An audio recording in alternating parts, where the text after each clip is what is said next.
നമസ്കാരം. മലയാളി വാർത്തയിലേക്ക് സ്വാഗതം. സംസ്ഥാനത്ത് വീണ്ടും പാമ്പ് കടിയേറ്റ് മരണം. ഒരു 4.5 വയസ്സുകാരിക്ക് ദാരുണാന്ത്യം സംഭവിച്ചിരിക്കുകയാണ്. കാസർഗോഡാണ് സംഭവം. വളരെ ഗൗരവകരമായിട്ട് തന്നെ നമ്മൾ ഈ ഒരു വിഷയത്തെ എടുക്കേണ്ടിയിരിക്കുന്നു എന്ന് സൂചിപ്പിക്കുകയാണ്. ഈ സംഭവങ്ങളൊക്കെ നമ്മുടെ വീട്ടിലെ കുട്ടികളെയൊക്കെ നമ്മൾ ഒരുപാട് സൂക്ഷിക്കേണ്ടിയിരിക്കുന്നു. കാസർഗോഡാണ് പാമ്പ് കടിയേറ്റ് ചികിത്സയിലായിരുന്ന 4.5 വയസ്സുകാരി മരിച്ചത്. എളേരിത്തട്ടിലെ ശരത് അജിത ദമ്പതികളുടെ മകൾ ഋതുചന്ദ്രയാണ് മരിച്ചത്. പരിയാരം മെഡിക്കൽ കോളേജിൽ ചികിത്സയിലിരിക്കവെയാണ് മരണം സംഭവിച്ചത്. വീടിന് സമീപം കളിക്കുന്നതിനിടെയാണ് കുട്ടിക്ക് പാമ്പ് കടിയേറ്റത്. എന്തായാലും വളരെ ദുഃഖകരമായ സംഭവമാണ് ഉണ്ടായിരിക്കുന്നത്. കുട്ടി വീടിന് സമീപം കളിക്കുകയായിരുന്നു. അതിനിടയിലാണ് ഈ പാമ്പ് കടിയേൽക്കുന്ന സാഹചര്യം ഉണ്ടായത്. ഇപ്പോൾ എത്ര കുട്ടികളാണ് ഇത്തരത്തിൽ മരിച്ചിരിക്കുന്നത് നമുക്കറിയാവുന്നത് പോലെ തന്നെ കഴിഞ്ഞ ദിവസങ്ങളൊക്കെ ദിക്ഷന്റെ മരണം, ആൽജോയുടെ മരണം ഒക്കെ നമ്മളെ വേദനിപ്പിച്ചതാണ്. അതിനിടയിലാണ് ഇപ്പോൾ ഈ കാസർഗോഡ് നിന്ന് 4.5 വയസ്സുകാരിയുടെ മരണ വാർത്ത കൂടി പുറത്തു വരുന്നത്. വളരെ വേദന ഉളവാക്കുന്ന വാർത്തയായി മാറിയിരിക്കുകയാണ്. കഴിഞ്ഞ ഞായറാഴ്ചയാണ് കുട്ടിക്ക് പാമ്പ് കടിയേറ്റത്. മൂർഖൻ പാമ്പായിരുന്നു കുട്ടിയെ കടിച്ചത്.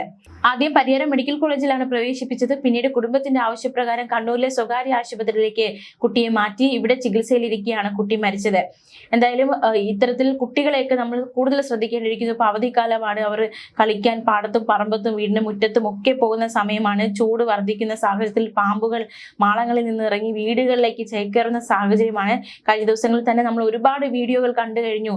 പാമ്പ് എവിടെ നിന്നൊക്കെയാണ് ഇറങ്ങി വരുന്നത്. കട്ടിലിൽ കാണുന്നു, അതുപോലെ തന്നെ കട്ടിലിന്റെ മെത്തയ്ക്കടിയിൽ കാണുന്നു, അതുപോലെ ബാത്റൂമിൽ കാണുന്നു, ശുചിമുറിയിൽ കട്ടിലിനടിയിൽ കാണുന്നു, ശുചിമുറിയിൽ കാണുന്നു.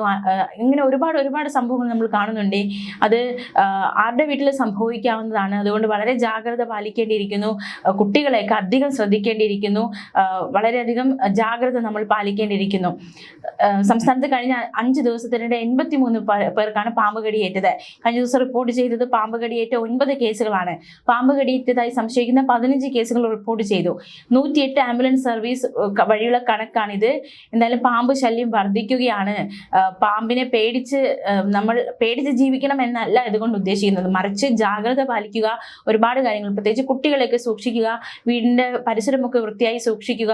അതുപോലെ തന്നെ നമ്മൾ ഉറങ്ങാൻ പോകുന്നതിന് മുമ്പും വീടിനകത്ത് കയറുമ്പോഴും ഒക്കെ നമ്മുടെ ഇത്തരത്തിലുള്ള ഇടങ്ങൾ, അതായത് കട്ടിലിന്റെ അടി, അതുപോലെ തന്നെ മെത്തയ്ക്കടി, അലമാരയ്ക്കകം ഒക്കെ നമ്മൾ പരിശോധിക്കേണ്ടിയിരിക്കുന്നു. സുരക്ഷിതമാണെന്ന് ഉറപ്പാക്കേണ്ടിയിരിക്കുന്നു. പരിസരമൊക്കെ വൃത്തിയാക്കേണ്ടിയിരിക്കുന്നു. അത്തരത്തിലുള്ള പ്രതിരോധ മാർഗങ്ങളൊക്കെ സ്വീകരിക്കേണ്ടിയിരിക്കുന്നു. തിരുവനന്തപുരത്തെ ദിക്ഷലിന്റെ മരണം നമുക്ക് വലിയ രീതിയിൽ ദുഃഖമുളവാക്കിയതാണ്. ചിറയൻകീഴിലായിരുന്നു പാമ്പ് കടിയേറ്റ് 8 വയസ്സുകാരൻ ദിക്ഷൽ മരിച്ചത്. സുരക്ഷിതമല്ലാത്ത വീട്ടിലാണ് കുട്ടി താമസിച്ചിരുന്നത് എന്നത് നമുക്ക് വ്യക്തമായിരുന്നു. ആ വീടിന്റെ കാഴ്ചകളൊക്കെ നമ്മൾ കണ്ടതാണ്. മാത്രമല്ല ഈ ആശുപത്രിക്കെതിരെ കുട്ടിയുടെ വീട്ടുകാർ ആരോപണം ഉന്നയിച്ചിരുന്നു. എന്തായാലും ദിക്ഷലിന് സംഭവിച്ചത് എന്താണെന്ന് അന്ന് മലയാളി വാർത്താ സംഘം ആ വീട്ടിലെത്തിയപ്പോൾ ദിക്ഷലിന്റെ ഒരു ബന്ധു മലയാളി വാർത്തയോട് പ്രതികരിച്ചിരുന്നു. ആ ബന്ധുവിന്റെ പ്രതികരണത്തിലേക്ക് നമ്മൾ ഒരിക്കൽ കൂടി പോവുകയാണ്. പ്രതികരണത്തിലേക്ക് സംഭവിച്ചത് നമ്മൾ രാവിലെ അറിയുന്ന കാര്യങ്ങൾ അറിയാം. രാവിലെ അറിയുന്നത് വെച്ചാൽ ഞാൻ ജോലിക്കിങ്ങനെ പോകാറിയപ്പോഴത്തേക്ക് ഇങ്ങനെ അനുവിൻ്റെ മോനെ പാമ്പ് കടിച്ച് എന്ത് പറ്റിയത്, രാത്രി പാമ്പ് കടിച്ച് ആശുപത്രി മരണപ്പെട്ടെന്നാണ്. അപ്പം നമ്മളിവിടെ നിന്ന് അന്വേഷിച്ചപ്പോൾ പറഞ്ഞതെന്ന് വെച്ചാൽ ഇവർ അച്ചാമ്മയും മകളുടെ തറയിൽ കിടക്കുകയായിരുന്നു. തറയിൽ കിടന്ന് അപ്പോൾ ഇതാ കാണുന്ന സൈഡിൽ കൂടെയാണ് അവിടെയായിരുന്നു കടിച്ചത്. അപ്പോൾ സംഭവം ഇത് പോയില്ല എന്ന് നമുക്കൊരു വിശ്വാസം ഉണ്ടായിരുന്നു. അങ്ങനെ ഞങ്ങളതെല്ലാം പൊളിച്ച് മാറ്റി. ഈ കല്ലും ഇവിടെ കുറേ പാത്രങ്ങളെല്ലാം ഉണ്ടായിരുന്നു. അപ്പം എല്ലാം പൊളിച്ച് മാറ്റി ആ കല്ലൊക്കെ പറക്കി മാറ്റിയപ്പോഴാണ് പാമ്പ് മൂർഖനാണെന്നുള്ള നമ്മളെ വിശ്വാസം. അകത്ത് അപ്പോൾ പുറത്തിൻ്റെ വാല് ഇങ്ങനെ പോകണമുണ്ടായിരുന്നു. അപ്പം നമ്മൾ എൻ്റെ അളിയനും എല്ലാവരും ഒക്കെ ഉണ്ടായിരുന്നു. എല്ലാവരും ഉണ്ടായിരുന്നപ്പോഴത്തേക്ക് നമ്മൾ അടിക്കാൻ ചെന്നപ്പോഴത്തേക്ക് സംഭവം ഇത് കയറി പൊക്കളഞ്ഞു. അപ്പോൾ ഇതിലേക്ക് കൂടെ കയറി അവിടെ ഒരു ഹോൾ ഉണ്ടായിരുന്നു. അപ്പോൾ അതിനകത്ത് കയറി പിന്നെ നമ്മളകത്ത് മെഷീൻ അടി കയറി ഇരുന്ന് പിന്നെ അതിനെ അപ്പോൾ അത് അപ്പുറത്തൊരു പൊത്ത് പോകാനുള്ള പരിപാടിയായിരുന്നു. പിന്നെ അതിന് നമ്മളെല്ലാവരും കുറച്ച് ആൾക്കാരുണ്ടായിരുന്നു. അപ്പം ഇവിടെയും കുത്തി നിർത്തി അടിച്ച് ബാലിലും കുത്തി തല വെളിയിലായിരുന്നു. അപ്പം അങ്ങ് നമുക്ക് അപ്പുറത്ത് പോയി എല്ലാം പറക്കി മാറ്റി ചെന്നപ്പോഴത്തേക്ക് അത് ചീറാൻ വരുന്നത്. നമുക്ക് എൻ്റെ സ്വഭാവങ്ങളൊക്കെ അറിയാം. അത് കൊത്താണല്ലോ. പിന്നെ അതിനെ ഈ വേറെ ഒരു തടി കഷ്ണം എടുത്ത് നമ്മൾ പയ്യുണ്ട് അവിടെ തല ഇടിച്ച് അവിടെ ഇടിച്ചങ്ങ് നിർത്തി. അതിൻ്റെ അവിടെ ആദ്യം കഴിയും അവൻ ഇടിച്ചങ്ങ് നിർത്തി പിന്നെ കൊന്ന് എടുത്താണ് ഇവിടെ കൊണ്ടിട്ട് നമ്മളൊരു ടബയ്ക്കകത്താക്കി ഇട്ടേക്ക്. പാമ്പിനെ കൊണ്ടുപോയായിരുന്നു? ഇല്ല, അത് അവിടെ ഉണ്ട്. അതുകൊണ്ട് ഒറ്റ കുട്ടിയാണോ? 2 പേര്, ഒരാണും ഒരു പെണ്ണും. 8 വയസ്സുള്ള കുട്ടി. 8-9 വയസ്സ്. അതിൻ്റെ ഇളയതാണ് മോള്. എന്തായിരുന്നു ശരിക്കും അറിഞ്ഞത്? കുട്ടി എന്ത് പറഞ്ഞു എന്നാണ്? കുട്ടി ഇങ്ങനെ രാത്രി ചൊറിയുകയും അപ്പം ഇങ്ങനെ ചൊറിഞ്ഞോണ്ട് കിടന്നപ്പോഴത്തേക്ക് അവരിങ്ങനെ എന്താണ് സംഭവം, പാമ്പ് കടിക്കുന്ന ആരും പ്രതീക്ഷ ഉണ്ടാവില്ലല്ലേ. കുറച്ച് കഴിഞ്ഞപ്പോഴത്തെ അവിടെ അങ്ങ് നീരാവും, ഞാൻ ചൊറിഞ്ഞ നീരായി, ബ്ലഡും ഉണ്ടായി. അങ്ങനെയാണ് അവർ കൊണ്ടുപോയത്. അപ്പോൾ പല്ല് താന്നുള്ളതാണ് എൻ്റെ ഇത്. ഇപ്പോൾ കുട്ടിയുടെ അച്ഛൻ മാധ്യമങ്ങളോട് സംസാരിച്ചിരുന്നു. അപ്പോൾ പറഞ്ഞു ഈ ആശുപത്രി അധികൃതർ അവർ വേണ്ട രീതിയിലൊരു ഗൗരവത്തോടെ എടുത്തില്ല എന്നൊരു ആരോപണം ഉന്നയിച്ചിരുന്നു. അങ്ങനെ എന്തെങ്കിലും അറിഞ്ഞിട്ടുണ്ടോ? അല്ലാതൊന്നും അറിഞ്ഞില്ല. അറിയാത്ത കാര്യങ്ങൾ പറഞ്ഞിട്ട് കാര്യം അങ്ങനെയൊന്നും അറിഞ്ഞില്ല. ഇങ്ങനെയുള്ള കാര്യങ്ങൾ മാത്രം നമ്മൾ വന്ന് അറിഞ്ഞിട്ടുള്ളൂ. നമുക്ക് ഈ വീട് കണ്ടാൽ തന്നെ അറിയാം വീടിന്റെ അവസ്ഥ. അപ്പോൾ വീടിന് വേണ്ടി അപേക്ഷ നൽകിയിരുന്നു, അങ്ങനെ എന്തെങ്കിലും? ഇതൊരു കുടികിടപ്പ് അവകാശമുള്ള ഇതിൽ കിട്ടിയതാണ്. അപ്പം ഈ അതിൻ്റെ അമ്മയ്ക്ക് പേരിലാണ് ഇത് കിട്ടിയിരിക്കുന്നത്. അപ്പം അവർ എഴുതി കൊടുത്തിട്ടുണ്ടാവും എന്ന് പറയണം. അതിനെക്കുറിച്ച് വിശദമായിട്ടൊന്നും എനിക്കറിയില്ല.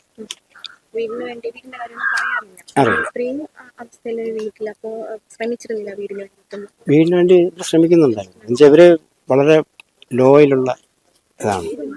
അതായത് ഇപ്പം അവൻ പോയി എന്തെങ്കിലും കഷ്ടപ്പെട്ട് കൊണ്ടുവന്ന് ജീവിക്കാൻ പറ്റുന്ന ഒരു സിറ്റുവേഷനാണ്. കുട്ടിയുടെ പിതാവിന് എന്ത് ചെയ്തു? അവൻ മറ്റേ ഫാബ്രിക്കേഷൻ്റെ ഇതൊക്കെയാണ്. അമ്മ എന്തെങ്കിലും ജോലി ചെയ്യുന്നുണ്ടോ?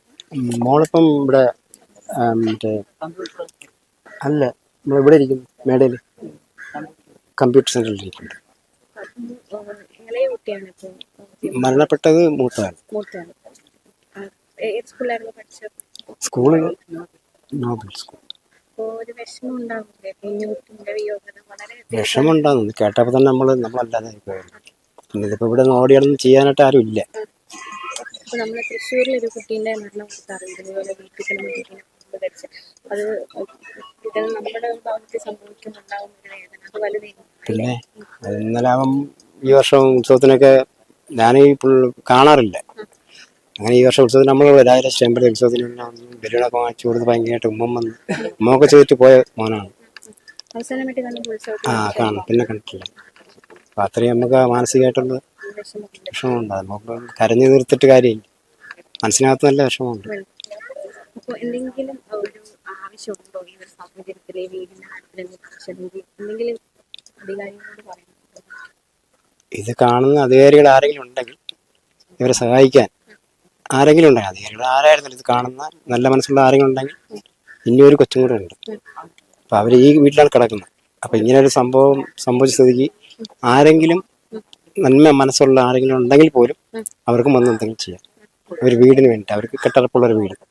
അപ്പം ആ പയ്യനെ കൊണ്ട് വലിയ ഇതൊന്നും ചെയ്യാനായിട്ട് നമ്മളെ കൊണ്ട് പറ്റില്ല. നമ്മളും കുടുംബമായിട്ട് ജീവിക്കുന്നത്, നമ്മളും ആ ഒരു ഇതിലൊക്കെ പോകുന്നതാണ്. നമ്മളും വലിയ സാമ്പത്തികമായിട്ടൊന്നുള്ള ആൾക്കാരല്ല. പക്ഷെ ഇത് പിന്നെ ഞാൻ താമസിക്കുന്നത് നമുക്ക് വിഷമമുണ്ട്. പക്ഷെ നമ്മളെ കൊണ്ടൊന്നും ഒന്നും വലുതായിട്ട് ചെയ്യാൻ പറ്റില്ല. അപ്പം ഈ കാണുന്ന വ്യക്തികൾ ആരെങ്കിലും ഉണ്ടെങ്കിൽ അവർ ഒന്ന് സഹായിക്കാൻ മനസ്സുണ്ടാവണമെന്ന് എൻ്റെ ഹൃദയം കൊണ്ട് ഞാൻ പറയും. ഇങ്ങനെ ആർക്കും സംഭവിക്കാതിരിക്കട്ടെ. കാരണം 9 വയസ്സായ മോനെന്ന് പറയുമ്പോഴത്തേക്ക് ഓടിച്ചാടി നടന്ന് അവൻ ഇനി എന്തെല്ലാം ഇതിലെത്തേണ്ട ആളായിരുന്നു. അങ്ങനെയൊക്കെ ഇതായതാണ് പ്രതീക്ഷിക്കാത്ത. അല്ല, അതിപ്പോൾ മെഡിക്കൽ കോളേജിൽ കൊണ്ട് കയറ്റുന്നേ ഉള്ളൂ.